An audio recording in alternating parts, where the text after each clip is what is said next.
Scott, you threw everything at them and came away with nothing. How did that happen? Goals change games of football, and for us, we didn't put the ball in the back of the net enough, and they did.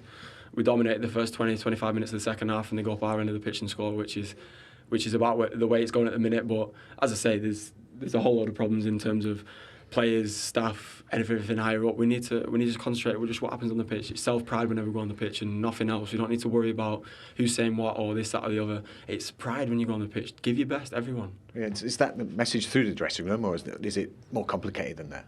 Yeah, there's a lot of things going on at the minute, don't get me wrong, but for us, when we get back in the dressing room, it's go home and take a look at yourself in the mirror. You can't go back to your house and be satisfied with conceding 3 goals away at Arsenal whenever we deserve to win the game. That's just not the way that football works. And for us, self-belief, lack of confidence, you can see it all in the last, say, 2 months sort of thing, which has been coming. And then we have a half-decent game today, and even then it's the belief, which is so big in football, and confidence, it's just not there at the minute. The fact that Erik ten Hag is now coming in, does that give you some clarity? Does it focus everybody's minds? Yeah, the last 4 games are about pride for us, going out on the pitch and showing a bit of balls with your performances and not shying away from the ball or not doing everything right.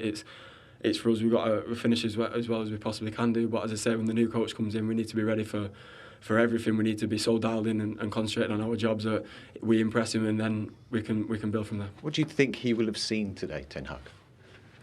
Yeah, obviously it's difficult for me when you're playing, like you're so lost in the game and stuff like that. I wouldn't like to say, but as I say, it's looking at next season in terms of how we can improve and what we can do, and the players that we do bring in, how much can they add to the group. And for myself, it's a bit of balls in your performances, man. That's what it comes down to, the fundamentals of football. It's difficult for me to speak right now because you're so high in emotions after a game and the last 2 months like that, but it comes down to the basics, and we're never doing well enough in big games recently. Thank you, Scott.